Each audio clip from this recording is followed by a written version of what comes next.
Hello viewers, welcome to my channel AM mathematics. आज हम exercise 3.3 का क्वेश्चन नंबर थर्ड का फोर्थ पार्ट देखेंगे। क्वेश्चन नंबर थर्ड कहता है कि from the pair of linear equation for the following problems find their solution by substitution method. मतलब इन प्रॉब्लम्स की लीनियर इक्वेशन फॉर्म करनी है और सब्स्टिट्यूशन मेथड से उसको सॉल्व करना है। तो फोर्थ क्वेश्चन कहता है, क्वेश्चन नंबर थर्ड का fourth part, the taxi charge in a city consist of fix charges together with the charge for the distance covered. यानी एक टैक्सी क्या करती है, एक फिक्स चार्ज लेती है प्लस जितनी डिस्टेंस कवर की है उतना चार्ज लेती है। तो for a distance of 10 kilometre charge paid is 105। 10 kilometre अगर वो ट्रैवल करता है तो 105 रुपीज़ पे करा। And for a journey of 15 kilometre की जर्नी के लिए charge paid is 155 rupees. What are the fix charges and the charge per kilometre. Fix charges कितना है और चार्ज पर किलोमीटर क्या है वो निकालना है। How much does a person have to pay for travelling a distance of 25 kilometre. यानी 25 kilometre travel करने के लिए उसको कितना पे करना पड़ेगा वो भी हमें बताना है। तो अब हम ये मान लें कि फिक्स चार्जेस मान लेते हैं हम x है और पर किलोमीटर चार्जेस हम मान लेते हैं y है। तो let fix charges for a taxi, let fix charges is equals to x rupees and charges per kilometre, यानी 1 किलोमीटर के लिए कितने चार्जेस लग रहे हैं, let that is y rupees. Charges per kilometre is equals to y rupees. अब question का first part हमें ये कहता है कि टैक्सी चार्ज में अगर डिस्टेंस 10 किलोमीटर ट्रैवल की तो चार्ज पे किया 105। तो फॉर 10 किलोमीटर डिस्टेंस एक तो कितना पे करने पड़ेगा, फिक्स चार्ज तो करना ही पड़ेगा और पर किलोमीटर के वाई हैं रुपीज़, तो 10 किलोमीटर के लिए चार्जेस हो गए 10y। तो टोटल चार्जेस कितने हो गए 10 किलोमीटर के लिए, x प्लस 10y, ये चार्जेस आ गए। और कितना पे किया उसने, 105 रुपीज़ किया। तो फर्स्ट इक्वेशन फॉर्म हो गई x plus 10y is equal to 105। Second case कह रहा है कि फॉर 15 किलोमीटर जर्नी, 15 किलोमीटर की जर्नी के लिए कितना चार्जेस पे करेंगे, वही फिक्स चार्ज तो लगेगा और पर किलोमीटर y रुपीज़ है। तो 15 के लिए कितना हो गया 15y। तो 15 किलोमीटर जर्नी के टोटल चार्जेस कितने हो गए, x प्लस 15y और इसकी वैल्यू दे रखी है हमको 155 रुपीज़। तो ये हमारी सेकेंड इक्वेशन फॉर्म हो गई। तो पहला पार्ट तो कर लिया हमने इक्वेशन फॉर्म करने का। अब इनको सॉल्व करके x एंड y की वैल्यू निकालनी है और सॉल्व करने का मेथड यूज़ लेना है हमको सब्स्टिट्यूशन मेथड। तो हम फ्रॉम फर्स्ट इक्वेशन से हम x की वैल्यू इजीली निकल जाएगी। तो अपन लिखते हैं from first equation x is equals to 105 तो है ही, 10y उधर जाएगा तो माइनस का हो जाएगा। तो x is equals to 105 minus 10y, x की वैल्यू आ गई। अब इसको हम क्या कर दें, सेकेंड में पुट कर दें। Put the value of x in second equation, हमें मिलेगा x की वैल्यू रखी हमने 105 minus 10y plus 15y is equals to 155। अब 10y और 15y ये माइनस का ये प्लस का, तो इसमें से 15y में से 10y माइनस होगा तो हमारा होगा 5y। 155 इधर है ही और 105 को उधर ले गए तो ये माइनस का हो गया। अब 155 में से 105 माइनस किया, यहाँ है अपने पास 5y और ये हुआ तो अपना हो गया 50 और y बराबर क्या हो गया 50/5, यानी y की वैल्यू क्या आ गई 10। ये किस में आएगी, रुपीज़ में, क्योंकि हमने क्या माना था y चार्जेस पर किलोमीटर। तो y की वैल्यू अपने पास आ गई 10। अब इस वैल्यू को हम फर्स्ट इक्वेशन में या सेकेंड किसी में भी रख सकते हैं।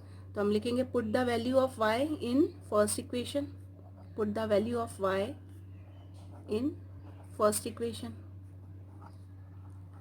फर्स्ट इक्वेशन में रखने पे हम देखें x की रहने दिया प्लस 10, y की जगह क्या आ गया 10 आ गया, इज इक्वल्स टू 105। तो x बराबर हमारा क्या हो गया 105, 10 इंटू 10 100 हुए, इधर गए तो माइनस का हुआ, तो x की वैल्यू क्या आ गई 5 रुपीज़ आ गई। ये रुपीज़ में ही होगा क्योंकि x क्या था हमारा फिक्स चार्जेस। तो हमारे पास आंसर्स निकल गए कि x is equal to 5 and y is equal to 10 rupees में। तो क्या निकाला हमने, fix charges is equals to, fix charges क्या माने थे हमने x माने थे, तो वो कितने के बराबर हो गए 5 rupees. And charges per kilometre, charges per kilometre हमने y माना था, तो y की वैल्यू हमारी आई 10, तो ये हो गए 10 रुपीज़। तो ये हमारे दो आंसर्स आ गए, एक तो ये आ गया और दूसरा हमने जो equation first and second equation निकाली थी ये भी हमारे आंसर्स आ गए, क्योंकि हमें इक्वेशन भी निकालना था और उसे सॉल्व भी करना था।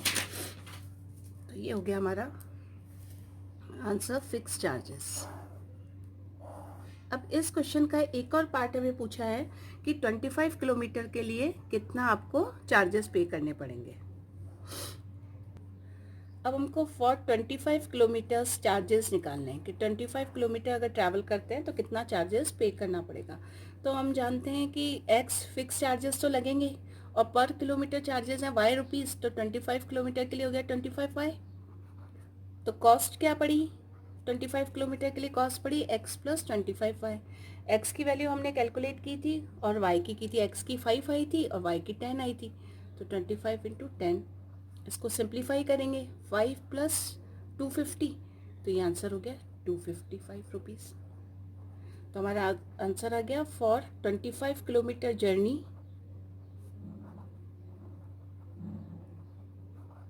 We have to paid 255 rupees.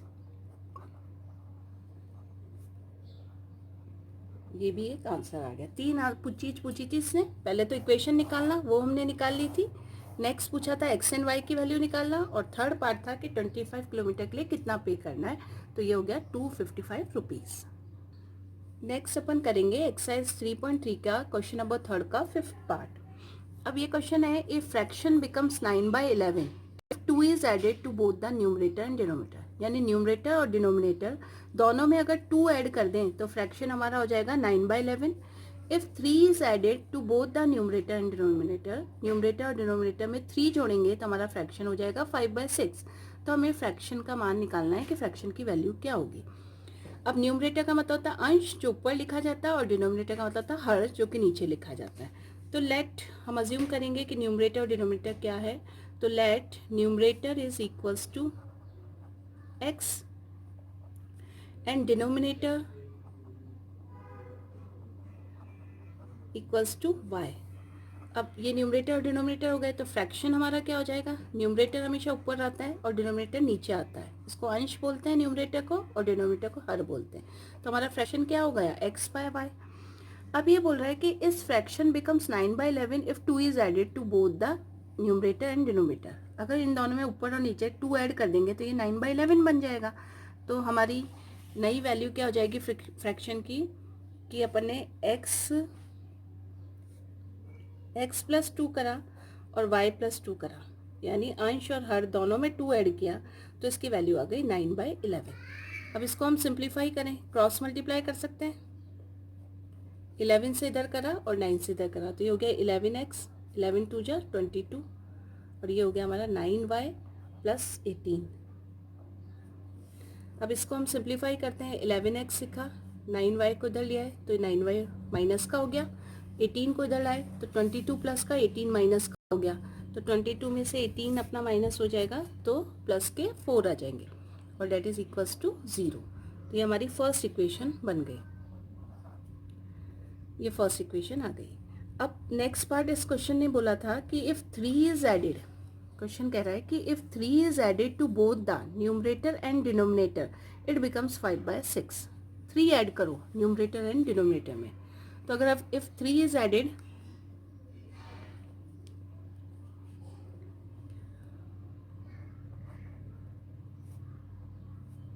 Then what happen, हमारा क्या बन गया फ्रैक्शन x प्लस 3, और न्यूमरेटर डिनोमिनेटर दोनों में कर रहे हैं तो y प्लस 3, और फ्रैक्शन क्या बन जाएगा 5/6।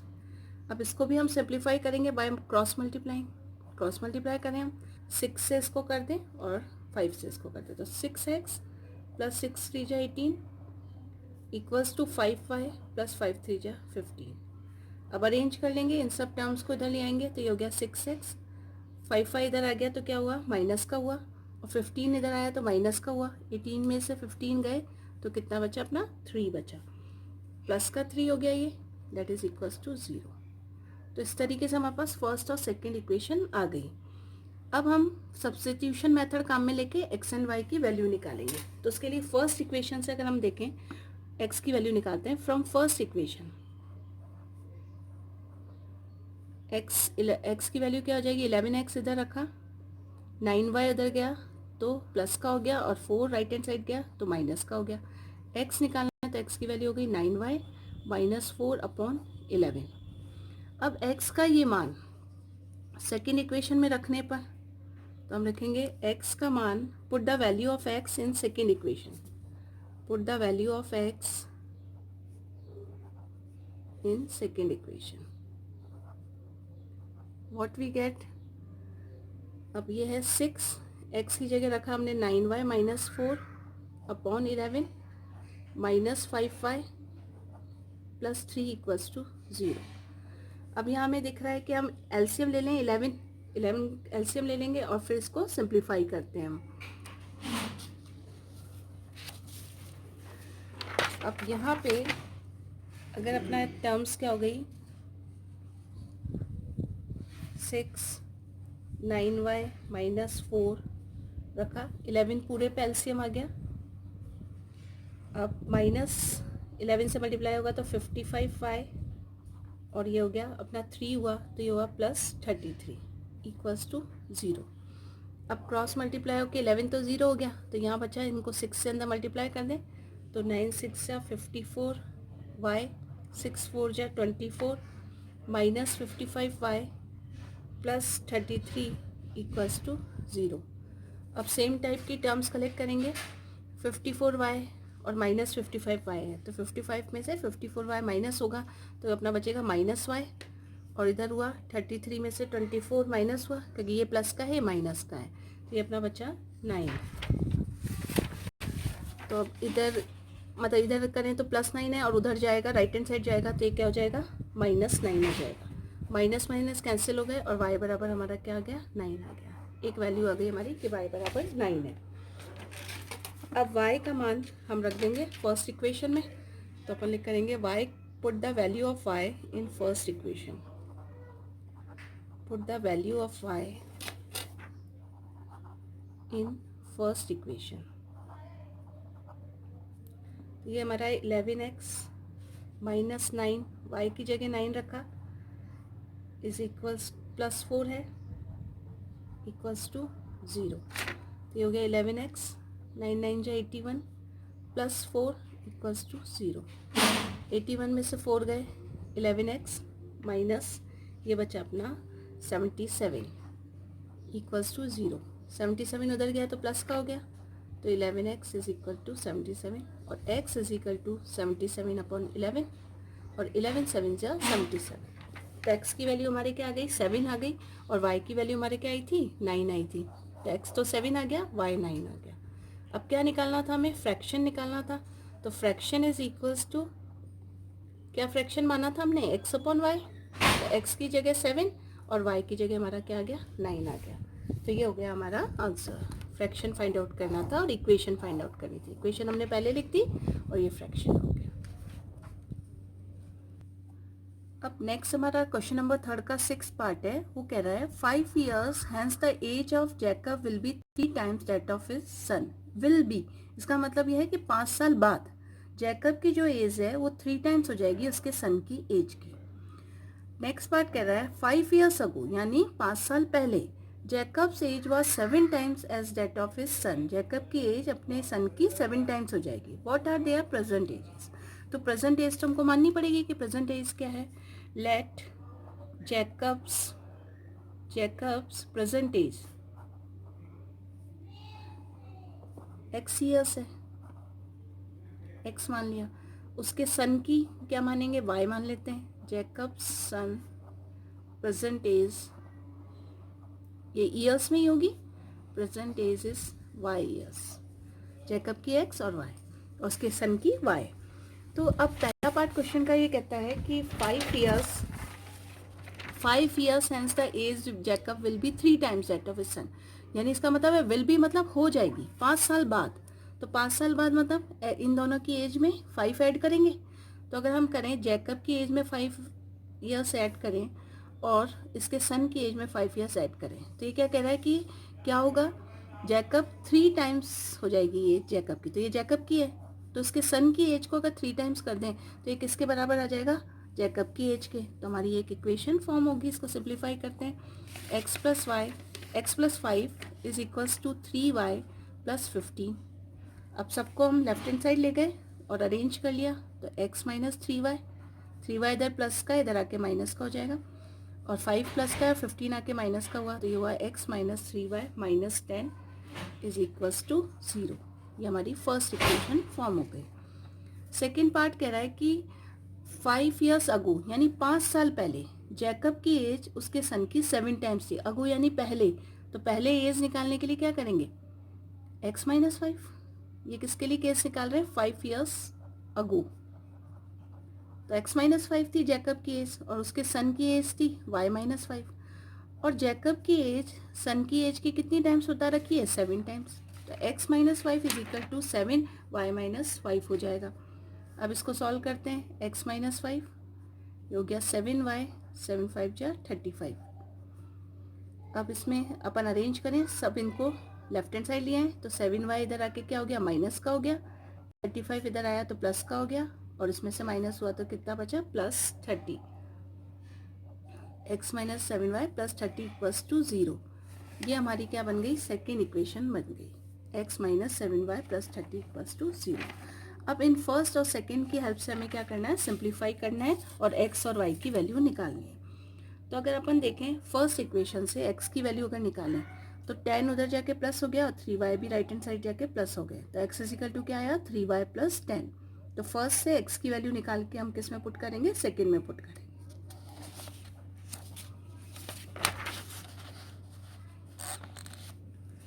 From first equation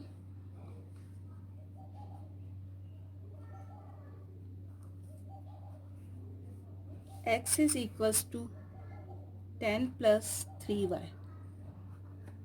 Put this value in second equation.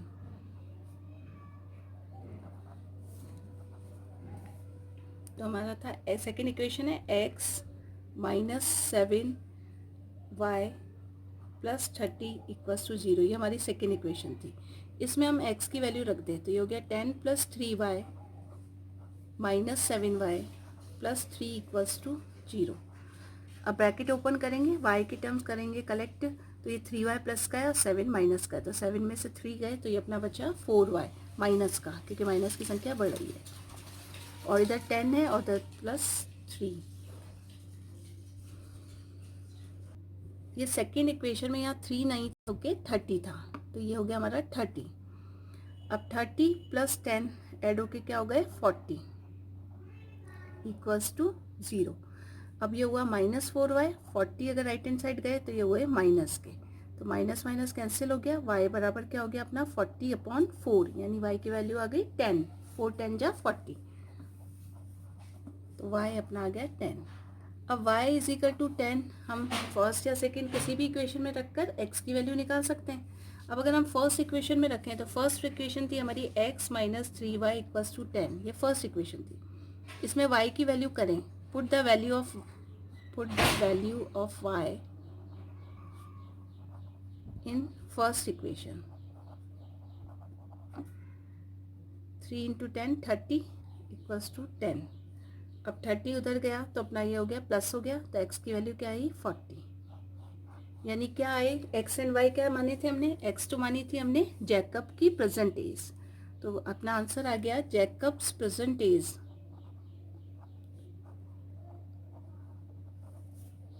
Is equals to 40 years। और फिर दूसरा Jacob's son present age is equals to y मानी थी, तो वो क्या हो गई 10 years। तो ये हमारे आंसर्स आ गए इस क्वेश्चन के। तो हमने एक्सरसाइज 3.3 के क्वेश्चन नंबर 3 के 3 पार्ट से के 4th 5th and 6th। Thank you.